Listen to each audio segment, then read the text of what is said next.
Right, so we're live, pal. Hello everyone, welcome to the Arsenal Truex Galaxy podcast. And yes, Russ, we are live right now. So Russ, how you doing today? Good, mate. Thank you. You're welcome. So Russ, so you were watching with us on Saturday night. What were your thoughts on Saturday night's main event? What do you think about people getting hurt or people, particularly Seth Rollins, getting injured? And how do you feel about the landscape moving forward with the storylines, etc. Um, so yeah. I don't know. I kind of thought the Seth Rollins. I don't know whether he was actually injured or not. It didn't seem real to me. hmm Obviously, he is injured. But from my point of view, I thought it was a work of something that it just didn't seem real. What was the other? Was there any other injuries or not? No, that was the only one that was confirmed. Um, but I remember watching with you guys live, and it's been a while since I've seen the injury that didn't look real. So basically, what I'm trying to say is like it seemed like it was so real to me because you just see him, you just see his leg buckle, as the term that's used here in the States quite often. That apparently he hurt himself the first maneuver he did off the top rope, but then when he did the backflip, the moonsault rather, you just see him you kind of notice him reacting to it as if, oh no, I shattered my leg again, or the leg was his knee, his ACL, MCL, and PCL were all damaged because of it. Now that's what I've read. Of course, reports will be like, well, yeah, it's not. It didn't look as bad as it thought, as they would have said. But apparently, they went to see the doctor on I think Monday. But again, I haven't seen I didn't watch Raw, or I didn't keep up with the report that came out saying that he was out. What I'm trying to say is out for a long period of time. They I didn't go. I didn't see his leg buckle anywhere, so that was the thing that threw me. It didn't look like he actually got injured, but Mhm. obviously he knows his own body very well, and obviously if he felt something go, then if he needs surgery, that's very unlucky. But yeah, obviously the result was done on the fly. They were talking to each other for a good 30 seconds, the referee and him, and I guess someone just told LA Knight just to finish the match essentially, but yeah, it was very strange. You don't see that kind of thing happen very often. Yeah, and like I mentioned on Tuesday when I did the podcast on myself, it seems like he felt bad for himself, Seth Rollins, because he had this new group now with Braun Breaker and what's the guy's name, dude? Jesus,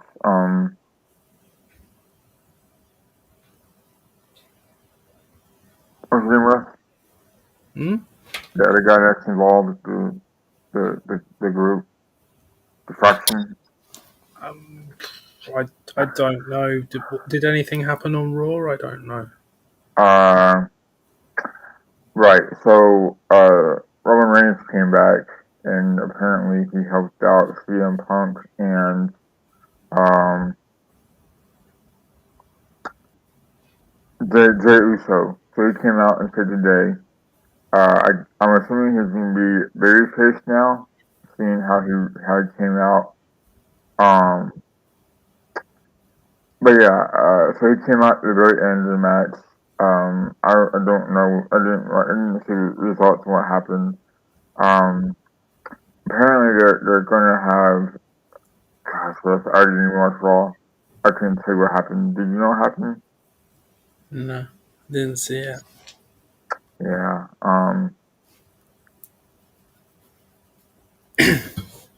Like, who's that other big guy that was on with Seth Rollins and Braun Breaker? Oh, the fat guy. Yeah. Yeah, Bronson Reed. okay, Bronson Reed. he's Right. that. He's that really that. Put Man, such an impression on me that I don't even know his name. yeah, so he Bronson Reed. That's it. Bronson Bronson Reed. Reed, There yeah. you But like every time he goes up the top rope, he does this. It's Yeah, like, what is he doing, man? Like, you know, this is how badly the WWE creative has been, right? Why are we going to put Seth Rollins and now he's out now? It's like who's gonna step up and be in that faction now? So basically, it's in a tag team now, mm, but essentially, right? But yeah, I mean, it's like in a worst case scenario, why can't they have like a backup plan just in case Seth Rollins is hurt? Because he's in a point of his career now where he's gonna always be hurt. He's now like he's always injured. I think You know. it's really unfortunate because it's fine saying that you can have a backup plan, but Hmm. if you wrestle he wrestles that match 90 times out of 100, he's not going to get injured. So generally, you wouldn't need a backup plan. So Right. obviously, the timing's not great. He's got the briefcase. Obviously, they couldn't do a lot on Monday because they might not know how long he's going to be out for. Obviously, he's got to have lots of tests at the hospital. I think it's very hard for them to actually decide what they're going to do. If he is out for a prolonged period of time, then you're going to have to sort of pivot. Which way do you want to go? Do you want to get someone else to cover him in the meantime, or do you just want the other two to just Paul Heyman just manage them two, or do you want Bronson Reed to have the briefcase, or what, I don't know what you're going to do really. There's a lot of ways you can sort of go with that story, but as I say, if you don't know how long he's going to be out, you might be able to keep him on TV just to just keep the people interested. But yeah, it's hard. I don't know what they're going to do with him essentially. I think about a lot of things concerning wrestling, and one thing I did think about is what if they had like Solo Sokoa and that group Mm. mixed in with Braun Breaker and Bronson Reed because it could work out, right? And we've all been wanting like a big faction, you know what I'm saying? At least I have. To the extent of maybe a DX or maybe an Evolution or even an NWO kind of hill-based faction where there's still very much a lot of talent there. Um, with Braun Breaker, of course, they've been talk about him being the next uh, hill.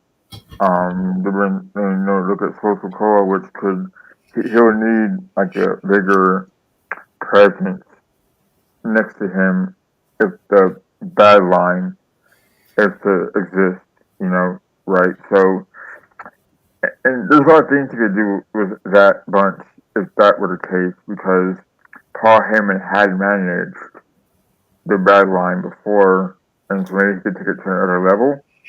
Um, uh, so did you watch Evolution on Payback, or you just haven't had time, or just had no interest? No, I didn't. I haven't had time, and I probably never will. Right, but regardless, I thought it was a pretty cool, pretty neat setup. I don't know if I the highlights of it, but Rhea Ripley and Io Sky put on one performance that I'll never forget.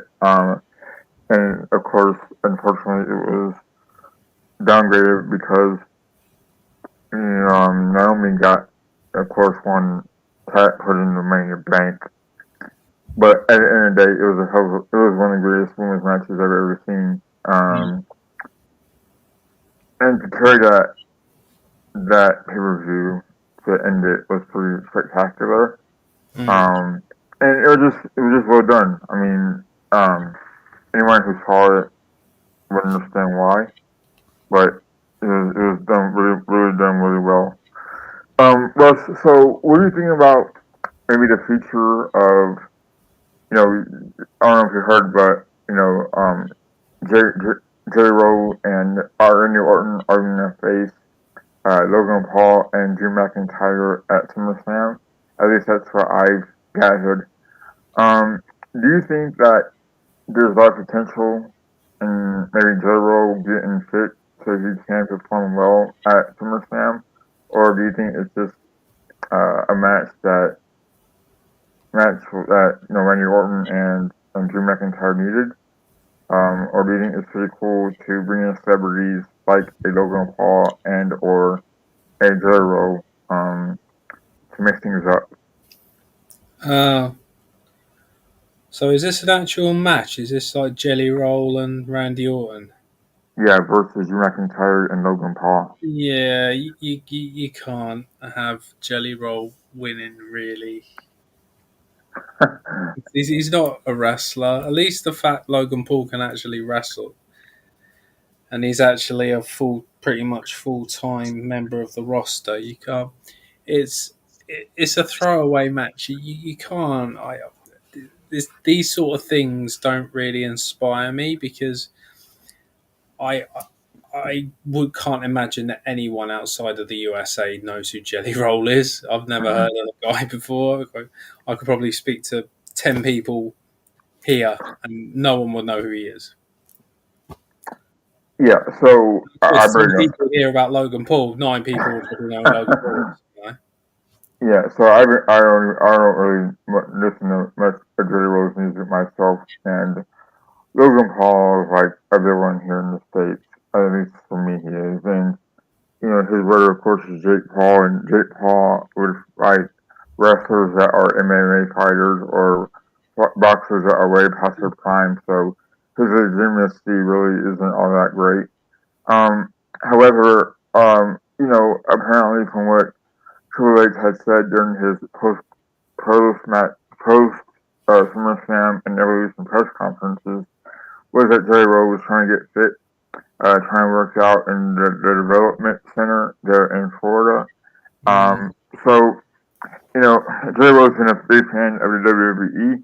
However, like myself, like yourself, I don't really like Jerry Rowe that much. I think that he's still going to be overweight when Mm. SummerSlam comes. So, it's funny because I believe was it last year or one of these podcasts, watch alongs that Jerry Rowe was not fit enough to even get himself up the ground, up the mat. I don't remember which pay per view it was. Maybe it was on our friend Tom's podcast with Tony back a while back last year. But he did a move, I believe, on someone. I forgot who it was, but he couldn't get himself off the mat. I think it was a Miz. I think, but he couldn't even get himself up to pick himself up. He had to have help, and At the, that was quite embarrassing. at the end of the Embarrassing. day, he has enough time to get fit. So I can't, I just don't see.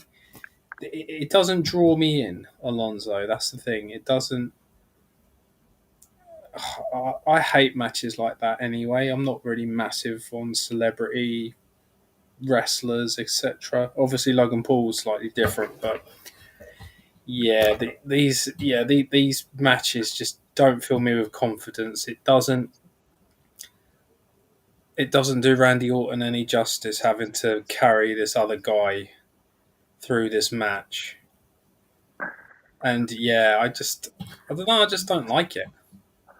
Yeah. So apparently, I think all parties were in agreement about having Jelly Roll on board, um, Mm, which is a shame. And I think, like you said, it does Randy Orton a disservice because, look, I know people are going to say, well, Randy Orton's on the downside of his career. You could make an yeah, argument, or maybe he's just following creative. Yeah. and being okay with that. Yeah. Um, which brings me to I don't want to get off subject, Russ, but he's made the argument that he sacrificed a lot when I believe it was backlash happened in St. Louis, his hometown, Yeah. and in the other case, he would have won that match. But it's John Cena's last go around. Um, do you think, with all that said and considered, do you think that it's unfair for Randy Orton this stage in his career, given the fact that he's still very fit?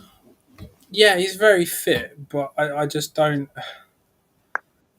see why there's got to be better uses for Randy Orton than having him in this kind of celebrity match. It Hmm. just I I don't I, I just don't like it. The fact that he's going to have to carry Jelly Roll, and if the fact is that they made Jelly Roll look quite strong the other day because he smacked out Logan Paul, and you're like, hang on a Yeah, minute, you're just a fat guy who's literally just walloped him. But no, Alonso, I don't want to talk about this anymore. It's making me feel sad. no problem, mate. So, here at the Arsenal Reality Trick Galaxy podcast, we like to talk about Arsenal as well. So I know, Russ. I am uh, Arsenal fan. We're so, both. Russ, so we never really talked about how you became an Arsenal fan. And I'm also quite curious to know, you living in England, you're more susceptible to Arsenal and other football teams rather.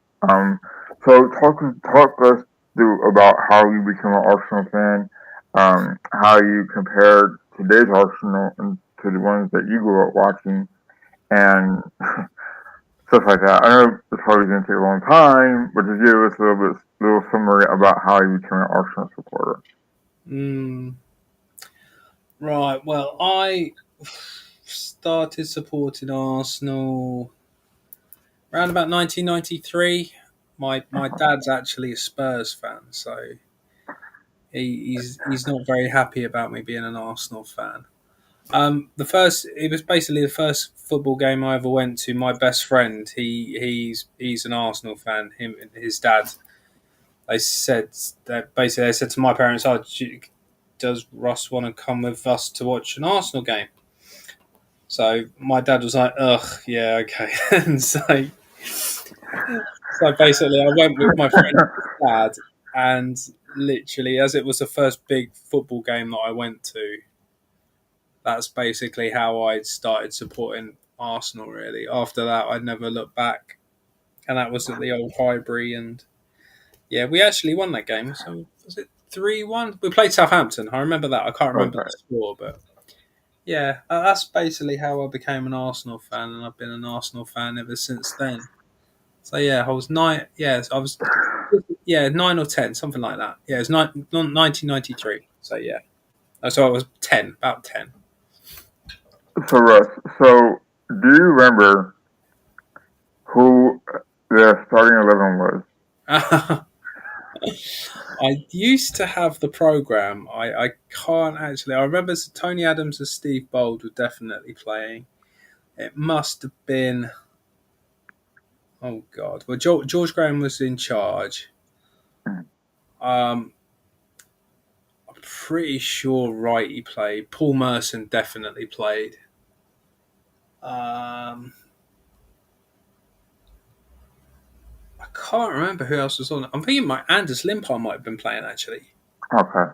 Tweet it Yeah, right. Tweet it. it was definitely like in a lot like George Graham sort of era. I think we finished seventh that year. I Oh, think. wow. So yeah, I mean it wasn't. But the thing is with George Graham, you either had a really good season or you had a really sort of mediocre season because he was there quite a long time, and obviously that was 5 years after 5 6 years after They Anfield won. Mm-hmm. '89. So yeah, I mean that was about 5 years after.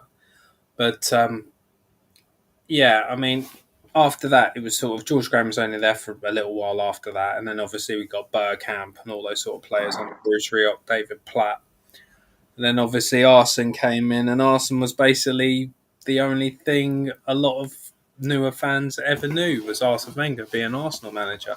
And I can't believe he's been gone for what 5, 6 years now, something like that. Yeah. So So 2019 he left, something like that, wasn't it? 2018, 2019. 2018, 2019, yeah. Yeah, I mean that's 6, 7 years ago. My God, just time just goes so quickly. It's ridiculous. The day that it was announced that he was leaving, I was getting ready to hang out with the firefighters that day, and the emotion was surreal. And he didn't And want to. so, He didn't do anything. It was on. yeah, It was literally on the news here. The news. It was just scrolling along on the news. All the channels had it. Arsene Wenger leaving. Like because he'd been there like nearly 20 years. That's a hell of a long time. hmm And it was major news over here. Arsene Wenger's is leaving Arsenal Football Club. So, Russ, why did Bruce Rioch leave? I think he was basically the thing is with Bruce Rioch was I think that David Dean wanted Arsene, but hmm he couldn't get. I think when Bruce Rioch got the manager's job, it was I think Bobby Robson was linked. Bobby Robson was a famous England manager, hmm and Bobby Robson couldn't take it because I think that he was taking a Barcelona job. It was something to do with his job at Barcelona, so he couldn't take it at that particular time. And then I think David Dean also wanted Arsene Wenger, but he couldn't come at the time. So basically, David Dean put Bruce Rioch in place. He bought David Platt and Dennis Bergkamp on his behalf. And then when Arsene finally became available, they made an excuse to get rid of Bruce Rioch. But I didn't think we played that badly under Bruce Rioch. I mean, so that was what? God. 94, 94, 95? Yeah, 95, yeah. So I think he was there for 18 months, 2 years, something like that. The Mm. football wasn't bad because we signed like John Hartson, we signed another couple of players under him. But David Platt, he was a very good player. Still, even though he was in his 30s at that time, he was still a very good player. But obviously, Dennis Bergkamp became an icon. But yeah, I just think Bruce Rioch he was always going to be a sort of not an interim, but a kind of, he'd be put in charge while we wait for another better manager to become available, basically. So I became an Arsenal fan 98, 2008-9 season. So the year before, when Gonzalez had that infamous car on the pitch, and Eduardo got his leg cut, his leg done over. Do you think that had Eduardo been healthy, Russ, he would have been a big player for Arsenal? Who's that, sorry? Eduardo da Silva. Oh, God, yes. He would, yeah. It's a very unfortunate injury. It happened at the wrong time as usual. I mean, we would have probably won the league that year if that hadn't had happened and Gallas hadn't just sat in the middle of the pitch or whatever. I think there was a good chance that we would have won the league that year.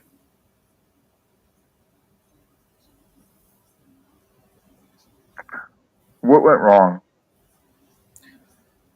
I think that the Eduardo injury just affected a lot of people. It just affected the players that were on the pitch at the time, and mentally they just couldn't get themselves back together. I just think it just absolutely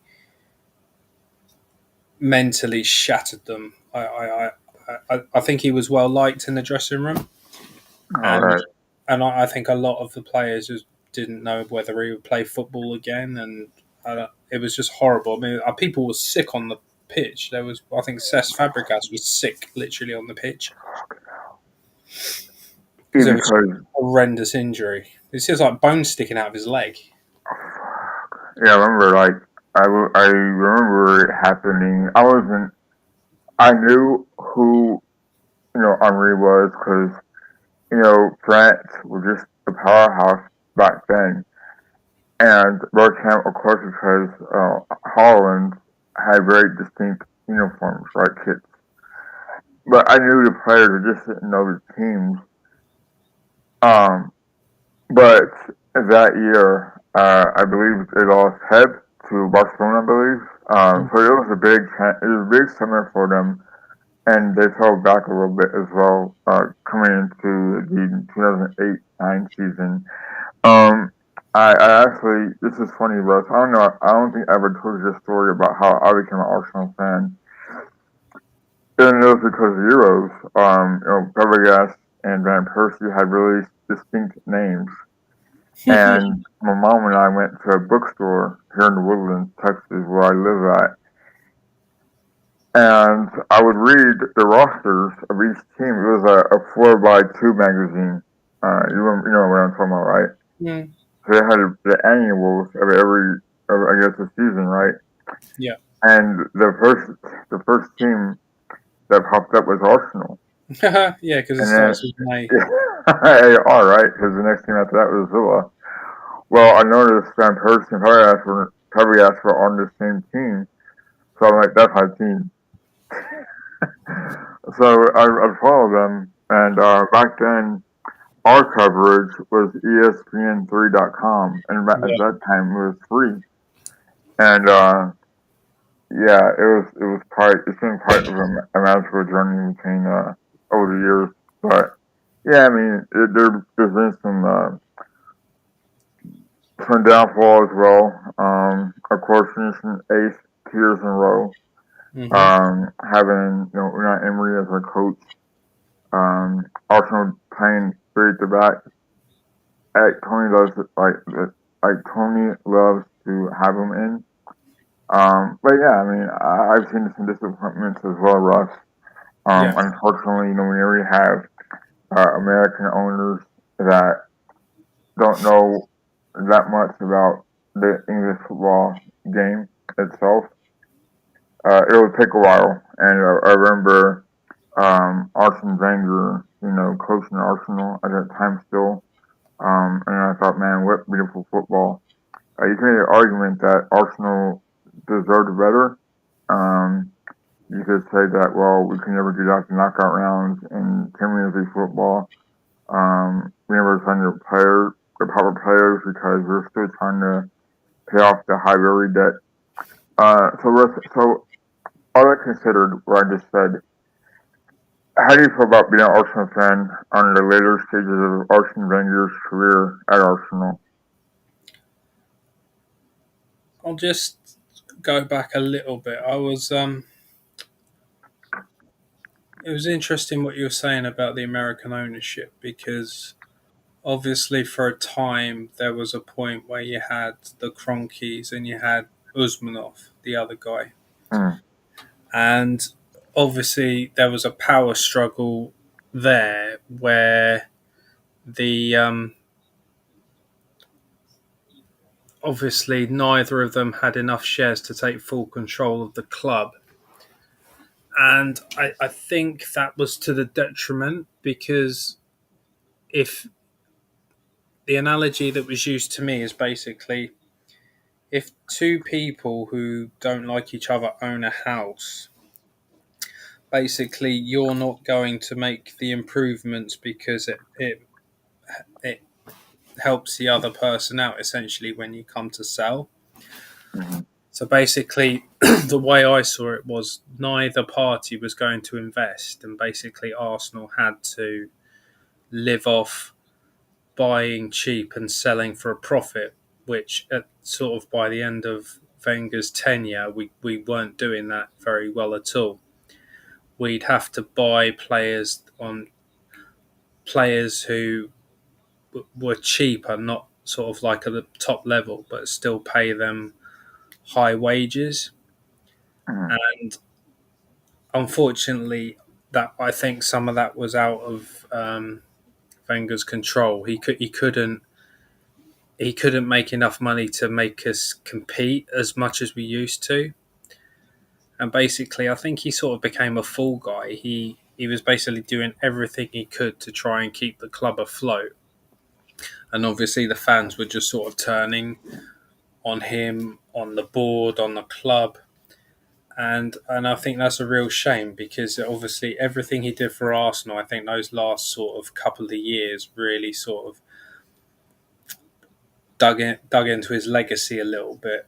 And there are some fans who will just never sort of forgive him for what happened. I mean, it wasn't like we were actually that bad. We didn't finish any lower than sort of fifth or sixth or something. But yeah, it was a shame that that sort of tarnished his legacy a little bit.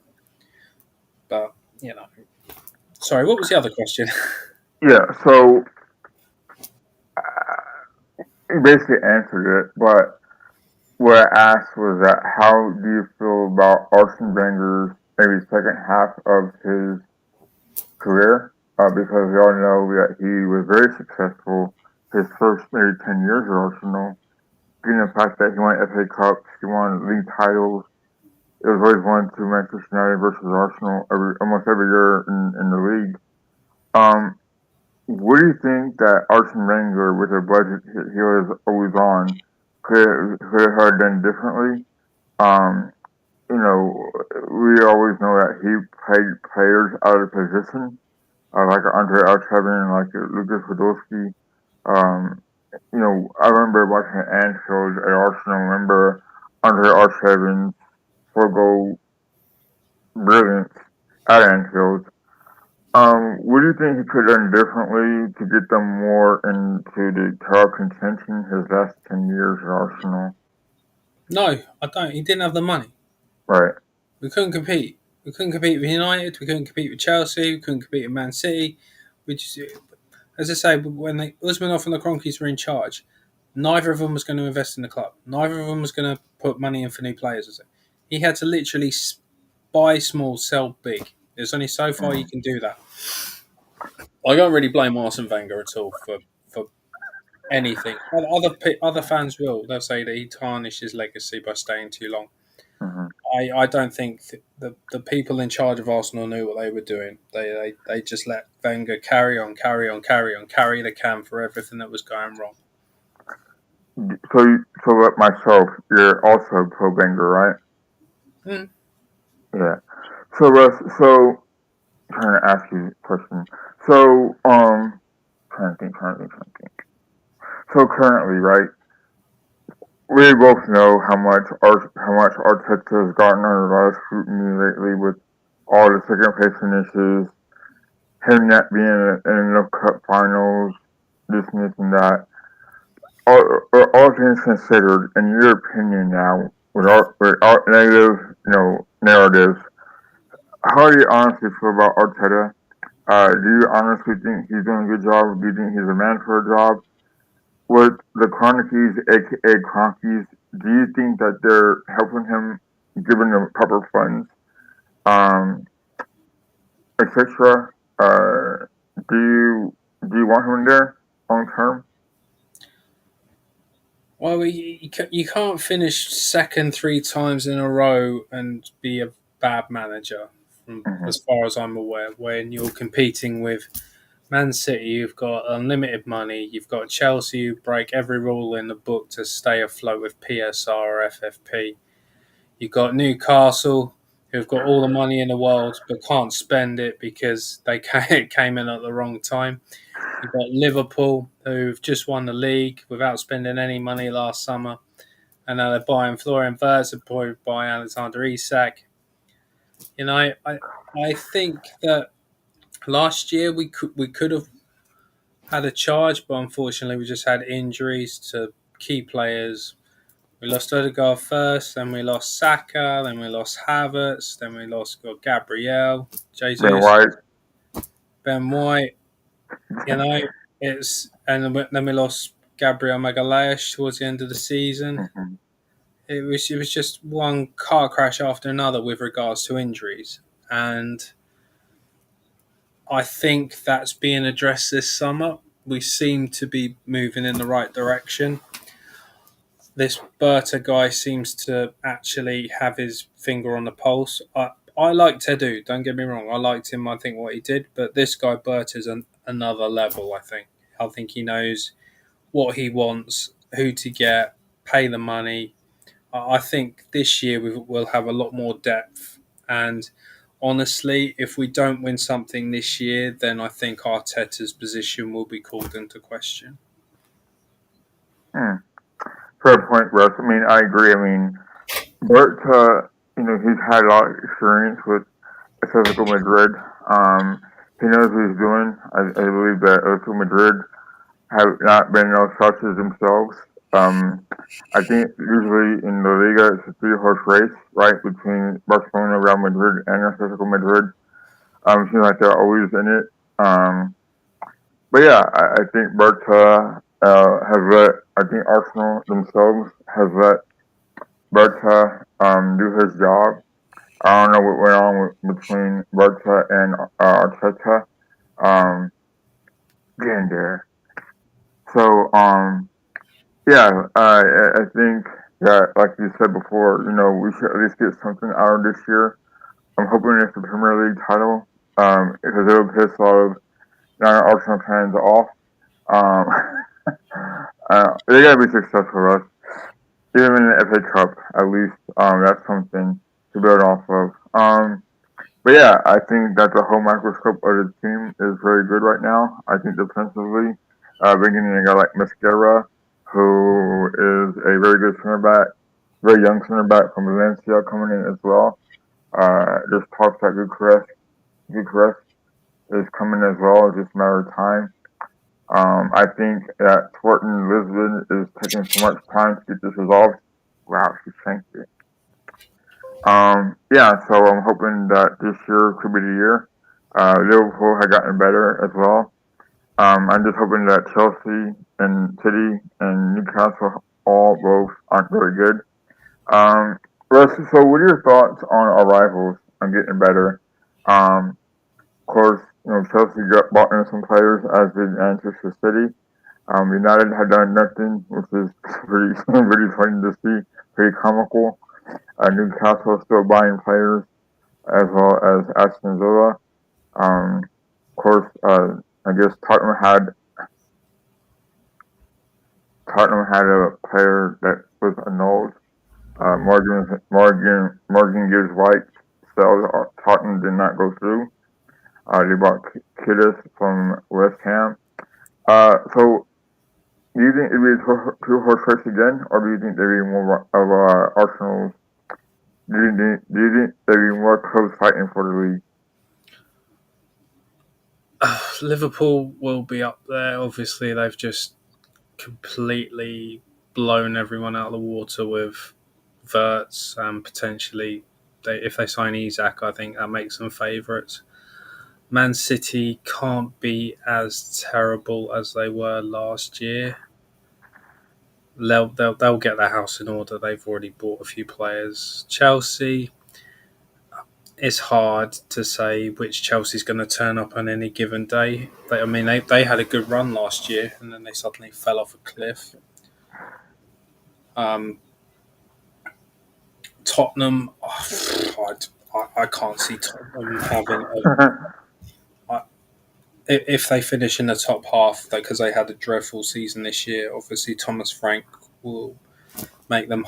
I think they'll do better than they did last year. They can't really do much worse. Obviously, they got Champions League football. Obviously, that will take its toll. Um, Man United, if they finish top half, that would be an improvement for them. I just think you think Arsenal had problems 5-6 years ago. I think Manchester United are just horrible run club. They don't know what they're doing. They don't know who they're buying. As I said, I think if they finish top half, that would be amazing for them. I don't think they get into Europe. I think it will be a three-horse race between us, City, and Liverpool.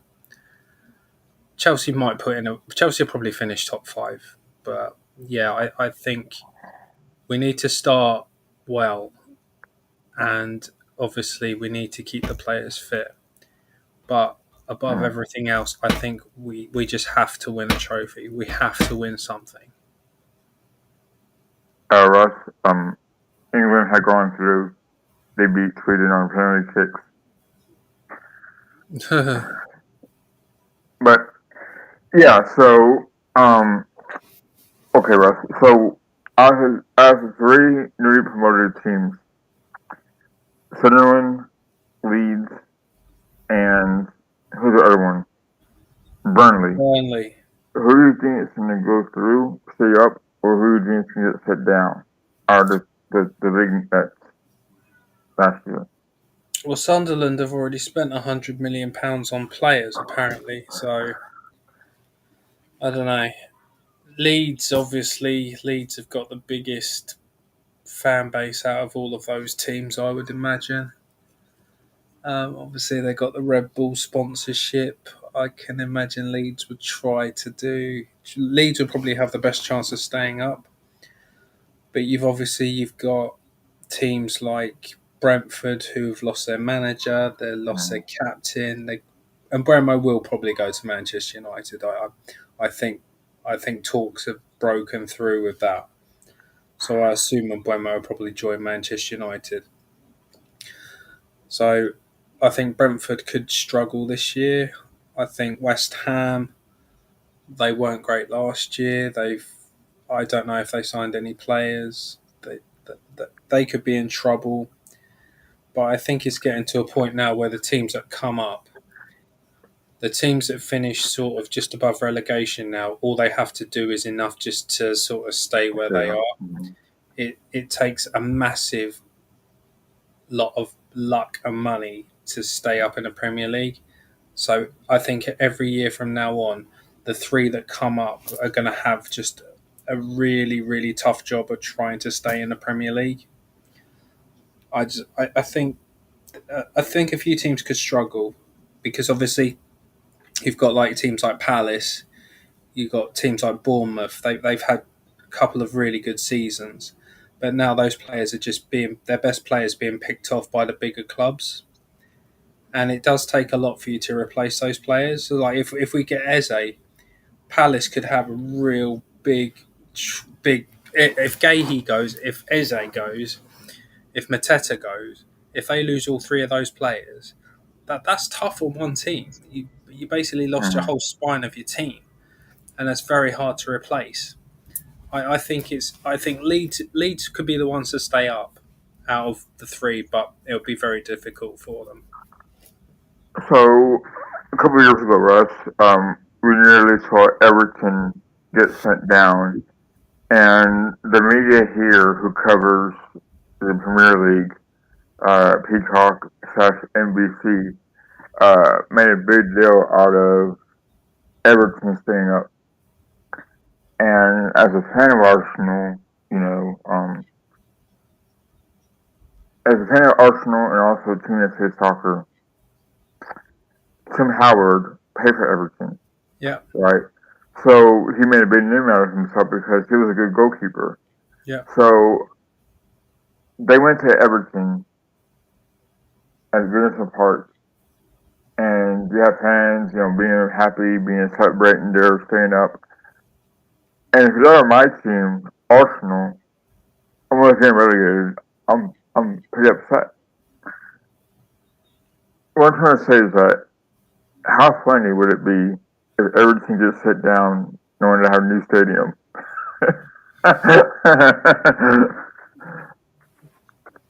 They had to stay up. They had to stay up for that new stadium. They had to stay up. It would have been a catastrophe for them to have been relegated and them actually have to go into a new stadium. It would do it.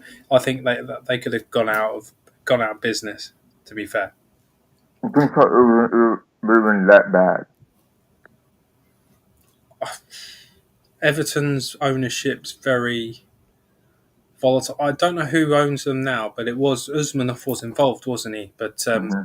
obviously he's been sanctioned by the UK government because of whatever reasons.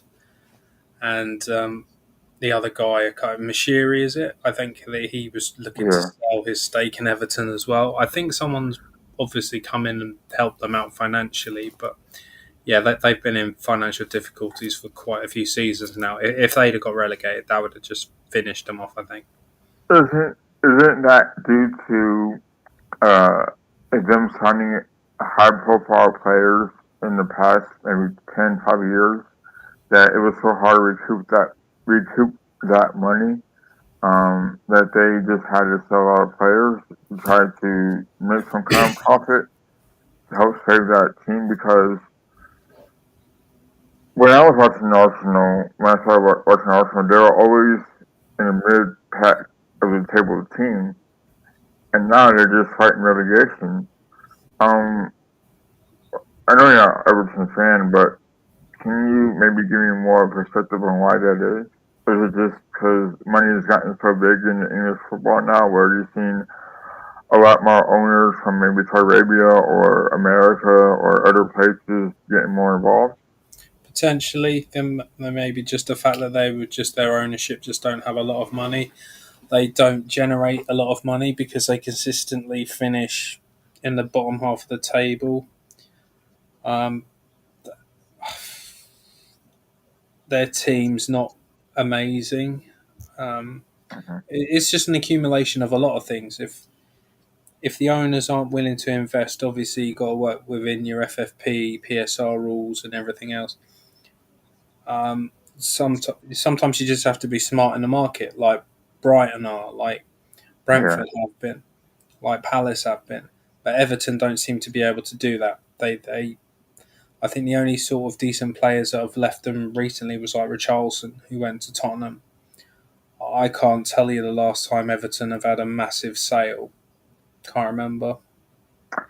yeah, that's because like back to we were saying about maybe Brighton and Brentford and maybe even Bournemouth. They sell high and then they keep that money, invest it, and then buy some player who's not as known and buy within the other clubs that buy players that are younger from other Premier League teams most of the time, and they've done pretty well for themselves. They're not winning trophies, but I think a trophy for their fan base is at least staying up. And I think Crystal Palace at Brighton and other teams as well have stayed up. And as a fan, you want to see that, right? Because it kind of proves that if they could be steady, then and be constant with their points, they could be really successful as far as staying up. Because those teams, like a Norwich, like a like a West Brom, like a, even Sunderland leads, they go back and down, back up and down, up and down. And to me, that's like a yo-yo, right? Yeah. So anyway, Russ. So I'm just trying to ask you questions because you've been watching football longer than I have. So this is probably one of the most last questions I have to ask you.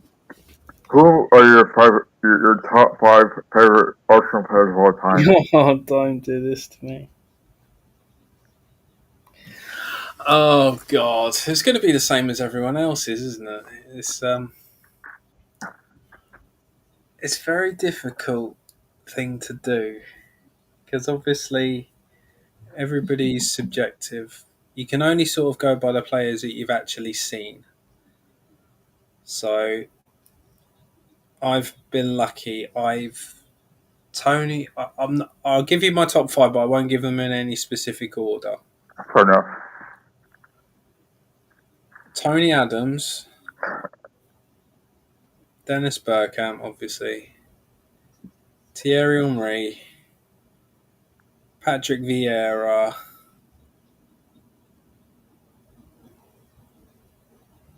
uh,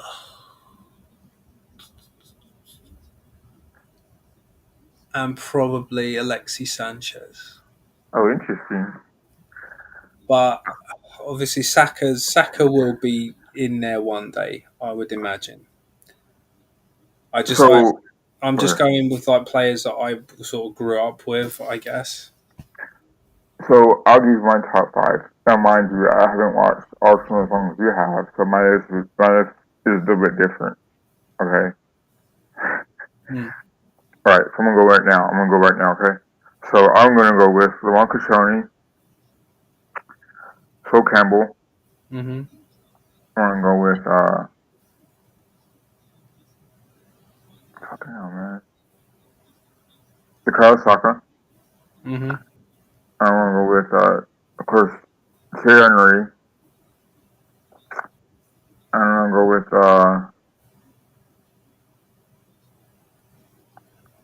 Jack Wilshere. Mm, that's a cool list. Jack Wilshere obviously didn't play that many. I mean, Cesc Fabregas be in a lot of people's top five because Cesc was amazing. And I'll tell you why I picked Lamont Kashoni because his story to me was kind of remarkable in the sense that he came from like a League Two team in France. Yeah, so did Colo Toure. Yeah, so we kind of like those players that were like underdogs kind of players. Yeah. And Ron Kachun, to be fair to him, he was the captain.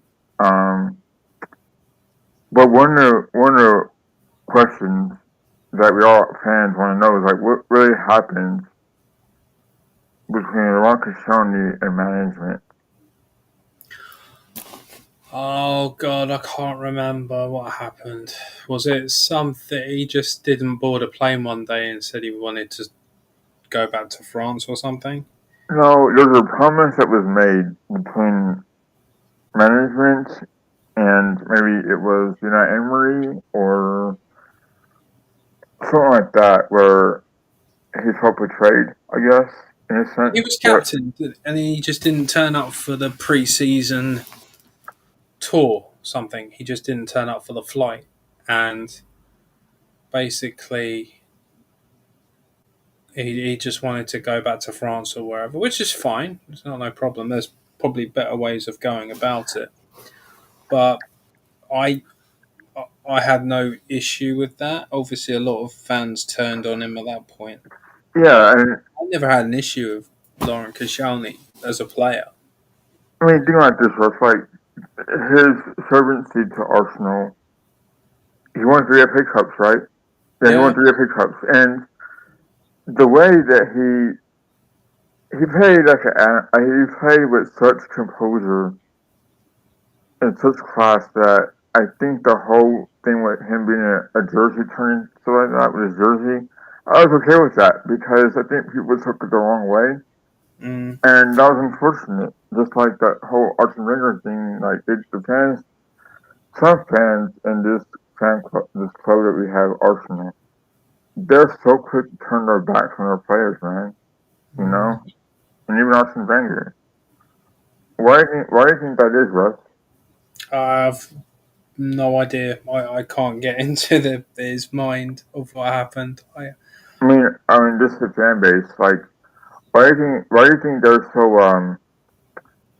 so different? Like so because you see in media all the time about how disliked we are from other fan bases.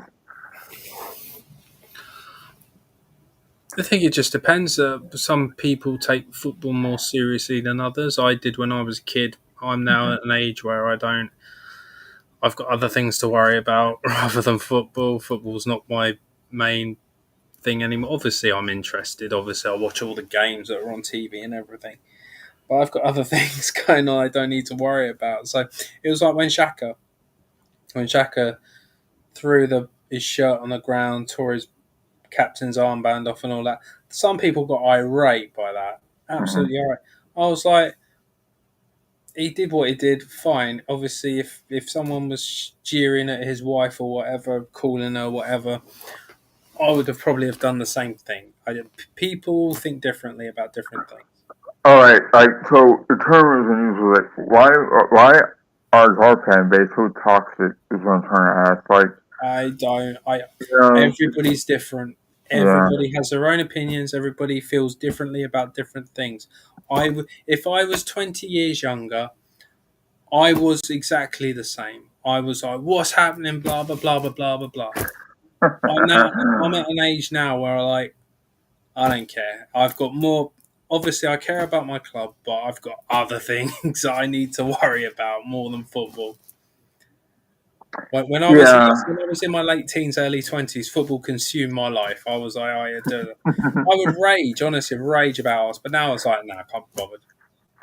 Man, what must have been a time to be alive back in the Arsene Wenger days, when the beginning, like you just see YouTube videos, you see, the celebrating, you see the documentary on Netflix, the '89 documentary, when Ian Wright talks about, oh,